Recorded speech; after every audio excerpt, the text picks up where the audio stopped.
Eu ainda lembro do exato segundo em que o energético alcoólico explodiu no peito do velho servidor, e o mundo inteiro ao redor pareceu congelar.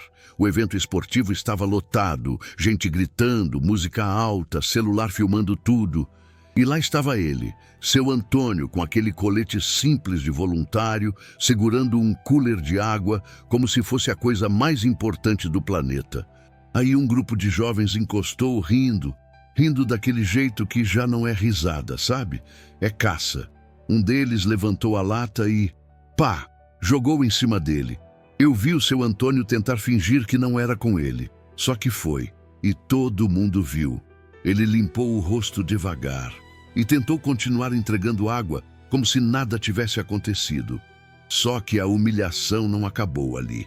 Porque quando eu achei que já passou, o garoto maior, o que parecia o líder, deu um passo para frente e derrubou o cooler. Água no chão, garrafas rolando, gente gargalhando mais alto. E foi aí que uma mulher atravessou a multidão como se estivesse atravessando fogo. Ela chegou perto, olhou no olho deles, puxou uma identificação com a mão firme e falou, alto e claro, Polícia Civil. E na mesma hora, ela se virou para o idoso, colocou a mão no ombro dele e disse com uma voz que fez o estádio inteiro ficar pequeno, Pai, fica comigo, eu juro para você. Foi como se alguém tivesse apertado um botão invisível. As risadas morreram. O ar ficou pesado e os garotos empalideceram. E você pode estar pensando, tá, já entendi. A filha era policial e botou ordem. Só que essa é a versão fácil. A versão que alguém contaria para encerrar o assunto em 20 segundos. O que eu descobri depois é que aquilo era só a ponta. Porque aquele cooler no chão não era só água.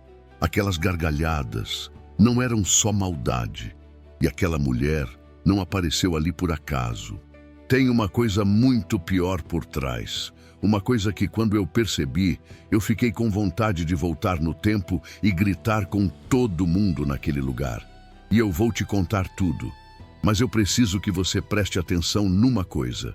O velho servidor não era só um senhor humilde. E aqueles jovens não eram só moleques sem noção. Eu vou te revelar aos poucos, porque se eu te contar agora, você não vai sentir o peso real do que aconteceu.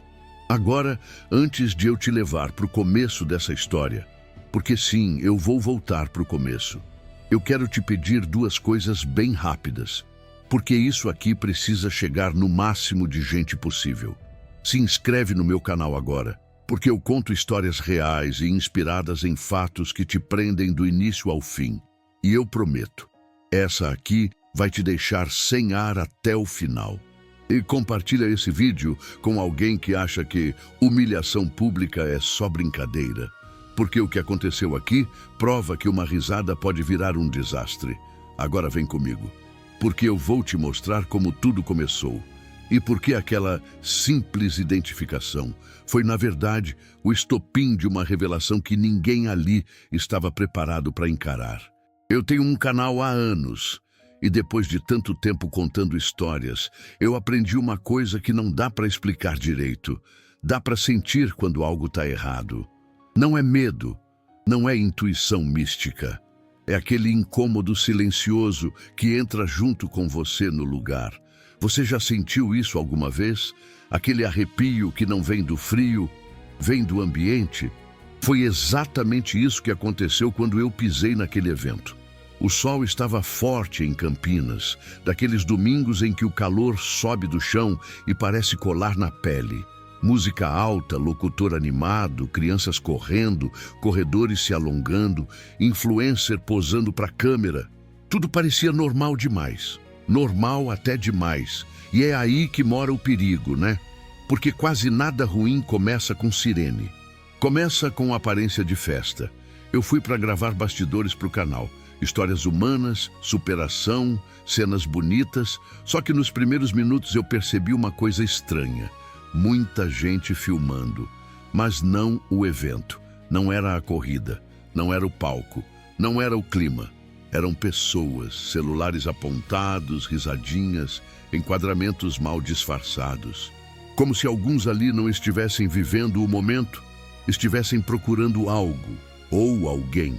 E aí, no meio daquela multidão barulhenta, eu vi ele, seu Antônio. Um senhor de mais de 70 anos, colete simples de voluntário, costas levemente curvadas, mãos firmes segurando um cooler pesado. A pele dele era marcada de sol, o rosto cansado, mas o jeito como ele entregava cada garrafa era quase respeitoso demais. Como se ele pedisse desculpa por estar ali. Como se cada água fosse um pedido silencioso. Fica bem. Você já reparou como algumas pessoas parecem pequenas?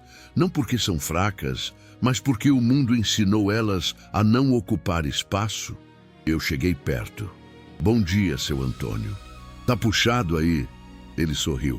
Um sorriso curto, educado, daqueles que não querem incomodar ninguém. Puxado é pouco, meu filho, mas eu gosto. Se eu parar, eu enferrujo. Eu ri, mas o riso morreu rápido. Porque enquanto ele falava, eu olhei em volta e percebi que ele estava sozinho demais. Ninguém ajudando, ninguém revezando, ninguém olhando por ele. E foi aí que meu estômago apertou. Porque quando eu levantei o olhar de novo, eu vi, tinha um grupo de jovens olhando para ele. Não era curiosidade, não era distração, era aquele olhar parado demais, atento demais. Como quem escolhe. Você sabe exatamente do que eu estou falando, né? Aquele tipo de olhar que não vê uma pessoa, vê um alvo. E naquele instante, antes de qualquer coisa acontecer, meu corpo já sabia. Aquilo não ia terminar bem. E o pior, eu ainda não tinha ideia do quão fundo aquela história ia descer. Eram 4. 2 rapazes, 2 meninas, e isso, por si só, não dizia nada. Até você olhar direito. Roupas caras demais para um evento aberto. Tênis branco limpo demais para quem está no meio da rua. Óculos escuros mesmo sem necessidade. Sabe aquela estética silenciosa que grita, ninguém encosta em mim? Eles ocupavam o espaço como se o lugar fosse deles. Riam alto, mas não era riso solto. Era riso calculado. Riso que observa. Riso que testa limites. O mais alto comandava sem falar muito, postura relaxada, ombros abertos, queixo levemente levantado. Eu ouvi alguém chamar ele de Mateus. Não foi o nome que me incomodou. Foi o jeito como os outros reagiam quando ele se movia. Você já reparou como algumas pessoas não precisam dar ordem, o ambiente obedece? O outro rapaz, menor, mais agitado, parecia viver para arrancar reação. Fazia graça, provocava, olhava para os lados buscando aprovação. Chamavam ele de João Pedro. Esse tipo é perigoso porque acha que tudo é brincadeira, até deixar de ser. As meninas, Bruna e Letícia, riam junto, mas não desviavam o olhar. Observavam, avaliavam, como se estivessem assistindo a algo que já esperavam acontecer. E aí eu vi a primeira linha sendo cruzada. João Pedro levantou o celular e apontou direto para o seu Antônio. Não era foto comum, não era selfie, era câmera na cara. Como se o seu Antônio fosse atração, como se fosse permitido transformar alguém em objeto só porque ele não reage. Me diz uma coisa, você já sentiu aquele impulso de intervir, mas o corpo trava antes da cabeça decidir? Eu senti, eu pensei em ir até lá. Em falar alguma coisa, em quebrar o clima. Só que antes disso, algo aconteceu. O Mateus puxou a manga do braço esquerdo. E ali, por meio segundo, eu vi. Uma tatuagem pequena, simples, discreta demais para chamar atenção, mas impossível de ignorar para quem já viu antes. Não era desenho aleatório, não era moda, não era estética, era marca. E na mesma hora meu peito apertou. Porque eu já tinha visto aquela tatuagem em outra história do canal, em outro contexto, em outra situação que não terminou bem. Uma marca que não aparece em gente comum, uma marca que costuma andar com silêncio, ameaça e tempo. Naquele instante, eu pensei exatamente isso. Não, aqui não. Eu não tinha prova nenhuma, não tinha certeza de nada. Mas meu corpo entrou em alerta. Sabe quando o instinto fala mais alto que a lógica? Quando algo dentro de você diz cuidado, mesmo sem explicar por quê? Foi assim. E o pior de tudo, o seu Antônio sentiu também. Ele percebeu o clima mudar, percebeu o olhar, percebeu a intenção e fez o que muita gente faz quando percebe que virou alvo. Tentou desaparecer.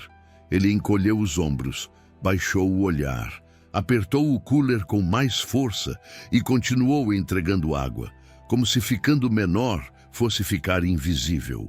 E aqui eu preciso te dizer uma coisa, olhando direto para você, sem filtro. A maldade quase nunca começa com violência. Ela começa com riso, começa com exposição, começa com alguém testando até onde pode ir. E quando ninguém interrompe, ela avança. Naquele momento eu ainda não sabia o que ia acontecer, mas eu já sabia de uma coisa: aquele grupo não estava ali por acaso. E o pior ainda estava por vir. O João Pedro pegou a lata de energético alcoólico com calma demais, daquelas coloridas, geladas, chamativas. Ele virou um pouco para o lado, ajeitou o ângulo do celular e fez pose. Pose mesmo, como se estivesse prestes a protagonizar uma pegadinha engraçada. Você sabe quando alguém já decidiu o que vai fazer e só está esperando permissão? Ele olhou para o Matheus. Não falou nada. O Matheus não respondeu com palavra nenhuma, só inclinou a cabeça devagar. Aquilo foi o sinal, e eu vi tudo em câmera lenta. O braço do João Pedro se movendo, a lata virando, o líquido voando no ar, e então, atingindo. O energético bateu no peito do seu Antônio, escorreu pelo colete, manchou a camiseta, pingou no chão. O cheiro doce e forte subiu na hora. E o seu Antônio simplesmente travou. Ele não gritou, não reclamou, não levantou a voz. Ele ficou parado, como se o corpo dele tivesse esquecido qual era o próximo movimento. Como se o cérebro tivesse desligado para proteger alguma coisa por dentro. Você já ficou assim alguma vez? Quando algo te atinge de um jeito tão injusto que você não sabe nem como reagir? E aí veio o som. Não foi o líquido caindo no chão, foi pior. As gargalhadas, altas, espalhadas, cruéis. Algumas pessoas riram abertamente, outras desviaram o olhar rápido demais. Aquelas que fingem que não viram para não se comprometer. Teve gente que fez o que mais me deu nojo. Puxou o celular para filmar. Eu senti o rosto queimar, de vergonha, de raiva, de impotência. Meu corpo inteiro pediu para eu fazer alguma coisa. Mas tudo aconteceu rápido demais. O seu Antônio respirou fundo, pegou um pano velho do bolso e limpou o rosto com cuidado exagerado, como se estivesse pedindo desculpa por sujar o chão. Depois, ajeitou o colete e tentou continuar entregando água. Tentou. Você consegue imaginar o tamanho da força que alguém precisa fazer para fingir normalidade depois de uma humilhação dessas? Mas não bastou. O João Pedro se aproximou ainda mais. Chegou perto demais, invasivo, e sussurrou alguma coisa no ouvido do seu Antônio. Eu não ouvi as palavras, mas eu vi o efeito. O seu Antônio engoliu seco.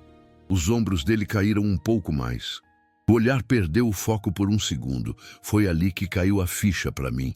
Aquilo não era brincadeira, não era zoeira, não era impulso de moleque. Aquilo era ataque, ataque disfarçado de riso, ataque protegido pela multidão, ataque alimentado pelo silêncio de quem escolhe não se envolver.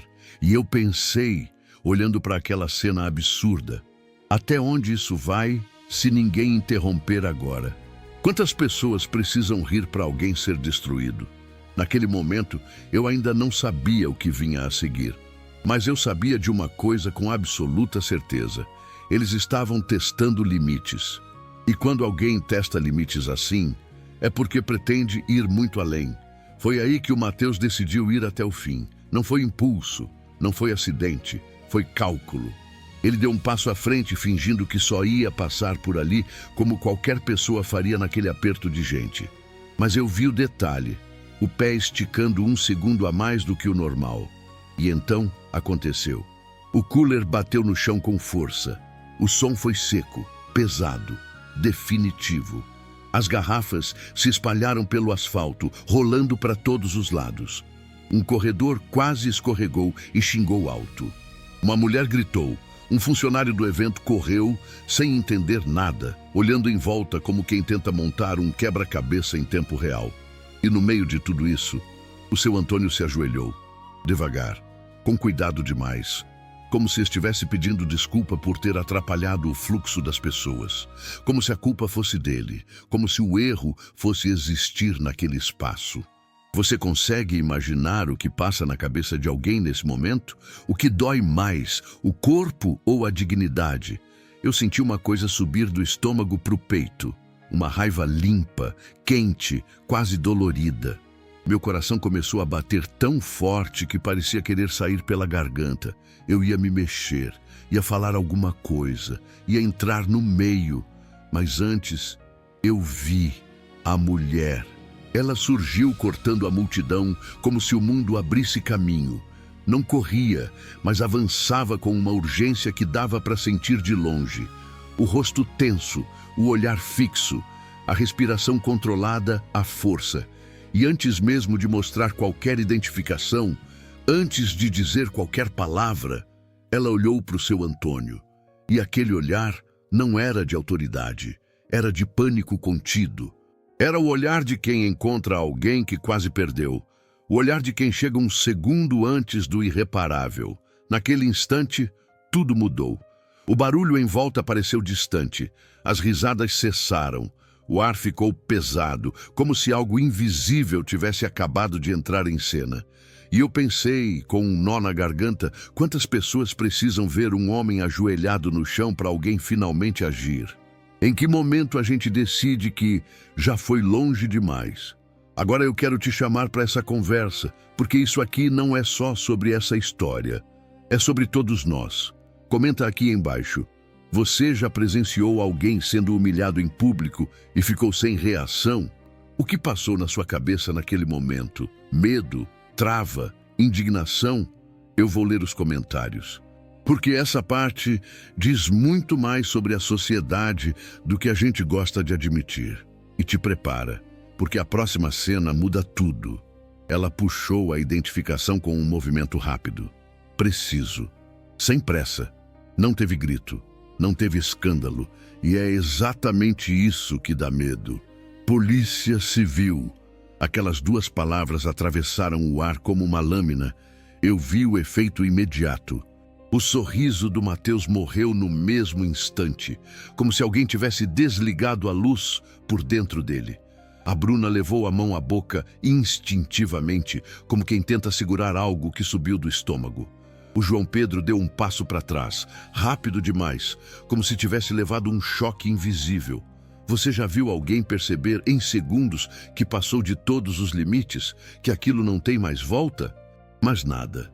Nada foi tão forte quanto a frase seguinte. Ela se virou para o velho ajoelhado no chão, colocou a mão firme no ombro dele e disse: "Pai, fica comigo, e eu preciso te contar uma coisa com toda a honestidade. O que me arrepiou não foi ela chamar ele de pai, foi o tom. Não era só carinho, não era só proteção. Era ordem, misturada com desespero. Era alguém dizendo: agora você não está mais sozinho." O seu Antônio levantou o rosto devagar. Os olhos estavam marejados, vermelhos, mas ele tentou engolir o choro como quem já aprendeu a não demonstrar fraqueza em público. Você consegue imaginar o que passa na cabeça de um homem naquele momento? Humilhado, no chão e de repente sendo resgatado daquele jeito? Foi aí que eu percebi que aquilo não era improviso. A mulher, que depois eu descobriria se chamar Larissa, se virou para os 4 jovens. O olhar dela não tremia, a voz não subiu. E isso é coisa de quem está treinado para situações piores. Quem foi? Silêncio absoluto. Nenhuma risadinha, nenhuma gracinha, nenhum celular levantado. O Matheus tentou recuperar o controle, forçando um sorriso torto, daquele jeito clássico de quem acha que ainda dá para sair por cima. Foi sem querer, moça. É só zoeira. Você já reparou como a palavra zoeira costuma aparecer exatamente quando alguém é encurralado? A Larissa inclinou a cabeça bem devagar. O tipo de gesto que não é dúvida é avaliação. E respondeu: você sabe o que é zoeira? Zoeira é cair sozinho. Isso aqui é covardia. Naquele instante, algo mudou no ar. Eu senti. Todo mundo sentiu. Não era mais um conflito comum. Não era mais uma discussão de evento. Era o começo de algo que não terminaria ali. E foi nesse exato segundo que eu entendi. Aquilo não ia acabar com cada um para o seu lado. Ninguém ia simplesmente ir embora. Porque a Larissa não estava só indignada. Ela estava em alerta. E quando alguém entra em alerta, é porque enxerga um perigo que os outros ainda não viram. E eu te pergunto, olhando direto para você agora, o que faz uma policial reagir desse jeito no meio de um evento público? O que ela reconheceu ali, que ninguém mais percebeu? A resposta vem logo depois. Enquanto a organização do evento tentava apagar o incêndio, gente correndo, rádio chiando, vozes confusas, eu me aproximei do seu Antônio. Ele tremia. E não era de frio. Era aquele tipo de tremor que eu já vi antes. Medo antigo. Medo guardado por tanto tempo que o corpo reage antes da cabeça. As mãos dele balançavam levemente, mesmo tentando ficar firme. Eu cheguei mais perto e falei baixo, quase num sussurro, como se qualquer som mais alto pudesse quebrar alguma coisa ali dentro dele. Seu Antônio, o senhor tá bem? Ele demorou a responder. Respirou fundo, como quem organiza palavras que não queria dizer. Quando falou, a voz saiu fraca, mas carregada de coisa não resolvida. Eu tô... Pausa. Só não queria que ela tivesse vindo. Aquilo me pegou de surpresa. Como assim? Eu perguntei. Ela te ajudou? Ele balançou a cabeça devagar, sem me olhar. Justamente por isso, eu senti um aperto estranho no peito. Por quê? Insisti. Ele abaixou ainda mais o olhar, encarando o chão molhado de energético, e falou quase sem voz, como se tivesse medo de ser ouvido. Porque quando minha filha aparece desse jeito... Outra pausa. É porque alguma coisa grande já está acontecendo. Naquele instante, eu senti meu estômago afundar. Você já ouviu alguém dizer uma frase simples que muda completamente o peso da situação? Até ali, tudo podia ser confusão, brincadeira que passou do limite, caso isolado. Mas aquela frase não combinava com nada disso. Eu levantei o olhar automaticamente. A Larissa estava a alguns metros à frente, falando no rádio. O corpo tenso, o olhar atento demais. E foi aí que eu ouvi uma palavra que não faz parte de conversa comum em evento esportivo. Possível reconhecimento. Meu cérebro travou. Reconhecimento? De quem? De quê? Eu olhei de novo para o seu Antônio. Olhei para os jovens, agora quietos demais. Olhei para o cooler no chão. Olhei para Larissa em alerta. E naquele segundo, tudo se encaixou de um jeito assustador. Aquilo não era um ataque aleatório. Não era um grupo de jovens sem noção. Não era só humilhação pública. Aquilo tinha alvo. Tinha intenção. E pior, tinha história. Eu me virei para você agora porque essa é a pergunta que começou a martelar na minha cabeça naquele momento. Quem era de verdade o seu Antônio para provocar esse nível de tensão? O que alguém precisava reconhecer ali? Foi ali que eu entendi, sem nenhuma dúvida, aquele evento não tinha escolhido o seu Antônio por acaso. Aquilo tudo estava conectado a algo muito maior. E a partir desse ponto, nada mais seria simples. Eu fui instintivamente olhar o cooler caído. Entre as garrafas tinha um compartimento que não parecia do evento. Um fundo falso, improvisado, com fita. Eu não toquei, mas eu vi. E quando o Matheus percebeu que eu olhei, ele me encarou com ódio puro. Não era vergonha. Era raiva de ter sido descoberto. E aí eu entendi. O cooler era desculpa. A humilhação era a cortina de fumaça. Eles queriam derrubar aquilo por um motivo. E agora eu vou te pedir uma coisa com toda a força. Se inscreve no meu canal agora. Porque o que eu vou te contar daqui pra frente parece roteiro de filme. Mas aconteceu. E se você sair antes do fim, você vai perder a revelação que explica por que aqueles jovens empalideceram de verdade quando a Larissa disse Polícia Civil. Se inscreve e fica comigo até o final. porque o velho servidor estava segurando mais do que água. A Larissa me viu perto do cooler e veio direto. Você é o cara do canal, né? Eu congelei. Sou... Por quê? Ela falou baixo, rápido. Você filmou a cara deles? Não, eu ia começar agora. Ela fechou os olhos por meio segundo, como se estivesse calculando o risco. Melhor, não posta nada ainda. Larissa, o que está acontecendo? Ela olhou para o pai, depois para mim. Você acredita que alguém consegue se esconder por 20 anos? E mesmo assim, o passado encontra? Eu não respondi. Ela continuou. Meu pai não é só voluntário. Ele é a razão de eu ter virado policial. E eu senti que a história tinha acabado de abrir uma porta para um corredor escuro. Os jovens tentaram sair andando, mas a Larissa bloqueou com o corpo. Foi aí que eu vi. O Matheus segurava o celular com a mão tremendo e na tela tinha um chat aberto. Uma mensagem apareceu e eu vi sem querer uma frase curta, gelada. Confirma se é ele. Eu engoli seco. Confirmar se é quem? O seu Antônio? E aí eu pensei numa coisa que talvez você já tenha pensado também. Quantas vezes a gente vê uma humilhação e acha que é só maldade, quando na verdade pode ser uma operação, um alvo, uma armadilha? Comenta aqui. Você acha que esses jovens estavam lá só para zoar? Ou tinha algo planejado? Eu quero saber sua intuição, porque a minha estava gritando que o pior ainda nem tinha começado. De repente, um barulho de confusão estourou do outro lado do percurso. Gente correndo, gritando, abre espaço! Organizador desesperado. A Larissa recebeu uma informação no rádio e mudou de expressão. Não. Ela começou a andar rápido, puxando o pai pelo braço. Pai, vem comigo agora. O seu Antônio resistiu. Larissa, eu não posso largar. Pode, e vai. Eu fui junto. E aí eu vi. Um segundo cooler, idêntico ao do seu Antônio, estava encostado perto de uma grade, sem ninguém tomando conta. E quando alguém esbarrou nele, eu ouvi um som estranho lá dentro. Não era garrafa batendo. Era metal. A Larissa olhou para mim e falou, não encosta, não deixa ninguém encostar. Meu coração travou. Naquele instante, o evento esportivo deixou de ser evento. Virou cenário de algo muito maior. No meio daquela tensão, eu consegui ficar ao lado do seu Antônio por um segundo. Ele parecia derrotado. Eu falei, seu Antônio, por que eles escolheram o senhor? Ele me olhou com uma tristeza que eu nunca vou esquecer e disse, porque eu vi uma coisa anos atrás e eu não devia ter visto. Que coisa? Ele respirou fundo, como quem decide atravessar um rio gelado.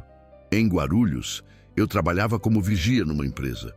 Uma noite, eu vi um caminhão sair sem nota, vi gente armada, vi nomes. Ele engoliu seco. Eu denunciei, e por causa disso, gente ruim caiu. Mas alguém ficou. Eu senti a nuca arrepiar, e ele completou. E quando gente assim não esquece, ela não perdoa. Eu quero que você pare por um segundo e pense, se você estivesse no lugar dele, você teria denunciado? Ou teria ficado quieto para sobreviver? Comenta aqui. O que você faria? Denuncia ou silêncio? Eu vou ler porque isso diz muito sobre coragem e sobre medo. A Larissa finalmente conseguiu apoio da segurança do evento. Isolaram os coolers, chamaram equipes. O clima virou um sussurro coletivo. O que está acontecendo? E os 4 jovens sumiram no meio da multidão. Só que eu vi o Matheus olhando para trás uma última vez, com uma expressão que não era de quem se livrou, era de quem perdeu uma peça. E aí eu entendi a lógica cruel. Humilhar o seu Antônio era o jeito de derrubar o cooler, expor o fundo falso, causar confusão. E no caos, trocar uma coisa por outra, sem ninguém notar. E quando a confusão estoura do outro lado do percurso, é porque alguém acionou uma distração maior. Tudo era coreografado. A pergunta era, por quem? Meu celular vibrou. Número desconhecido. Eu atendi no impulso. Alô? Uma voz masculina, calma demais. Você gosta de contar histórias, né? Eu congelei. Quem é? Só um aviso. Tem história aqui. Não é sua. Eu senti minha boca secar.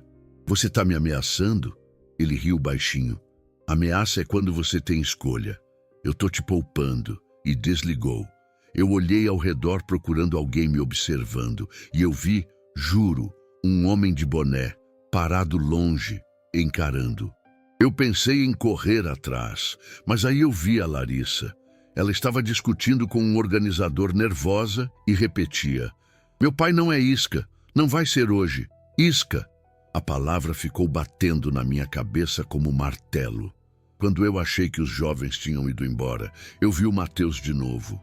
Ele apareceu sozinho, perto de uma lixeira, fingindo mexer no celular.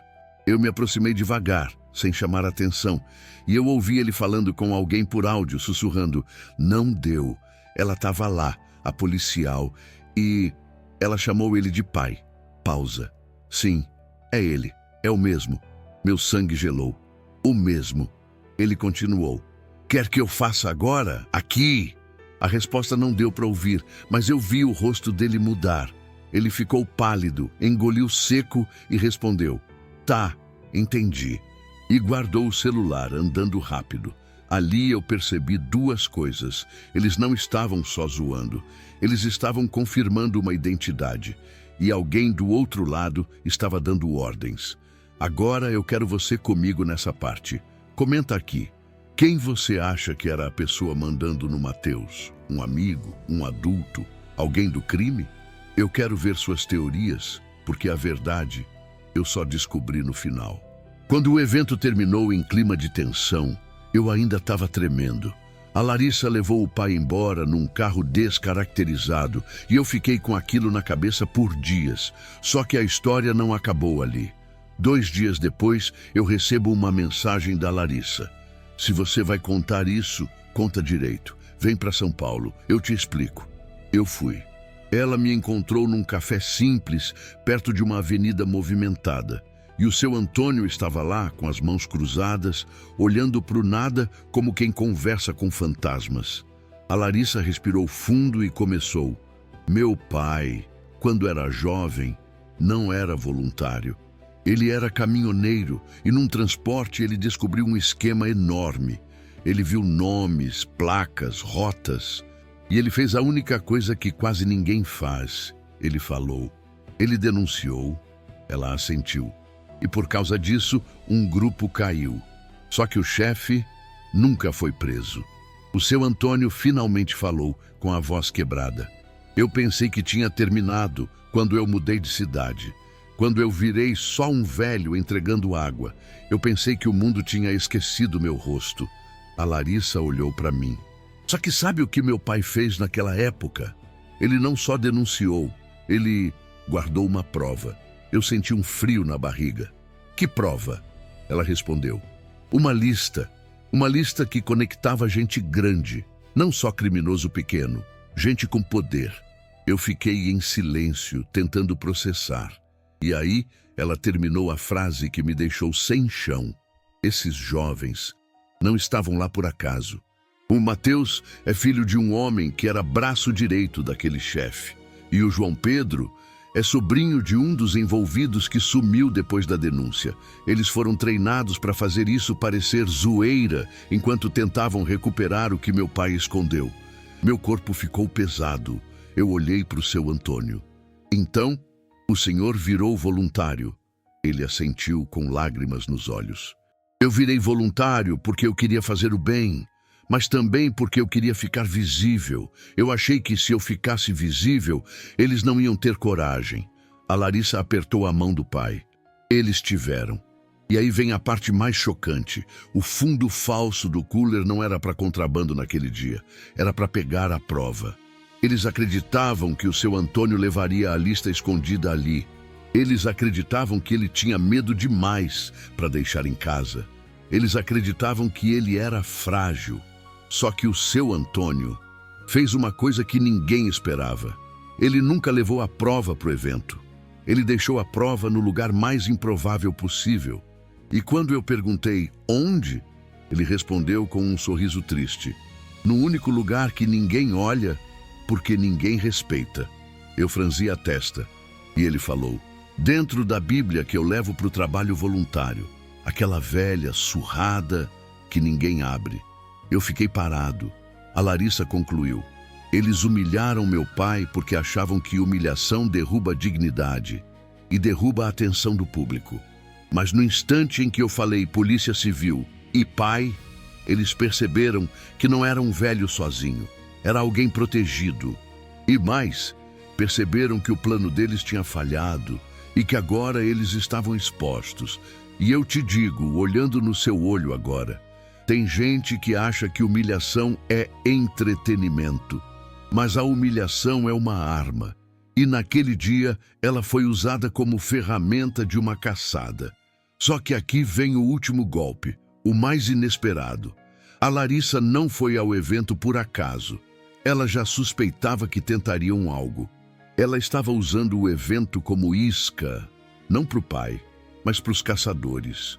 E com as imagens das câmeras, com o chat que eles deixaram aberto, com o comportamento, com a tentativa de troca, ela conseguiu abrir uma investigação maior.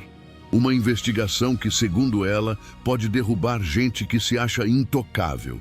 O seu Antônio, que parecia frágil, era o fio que puxaria um tecido inteiro. E eu fiquei pensando, quantas vezes a gente olha para alguém simples e pensa, não tem história, quando na verdade aquela pessoa carrega um capítulo inteiro do mundo. Agora eu vou te pedir com toda a força, porque isso aqui é o tipo de história que precisa virar conversa, reflexão e alerta. Se inscreve no canal agora, porque se você gosta de histórias emocionantes, com reviravoltas e verdade humana, aqui é o seu lugar. E o próximo vídeo que você assistir pode mudar o jeito que você enxerga as pessoas. Compartilha esse vídeo com alguém que precisa lembrar que zoeira tem limite e que por trás de uma humilhação pode existir algo muito mais sombrio. Deixa seu like, porque isso faz o vídeo chegar em mais gente e me ajuda a continuar trazendo histórias assim. Comenta aqui embaixo uma coisa relacionada a essa história. Você acha que o seu Antônio fez certo em guardar a prova do jeito que guardou? Você teria coragem de fazer o mesmo? Eu quero muito ler o que você pensa. E se você já passou por uma situação parecida, não precisa se expor, mas se quiser, comenta só. Eu entendi, porque eu vou saber exatamente do que você está falando. E eu tenho uma história aparecendo na tela agora. É só clicar para assistir, porque ela se conecta com essa de um jeito que você não está esperando. Clica e vem comigo, agora.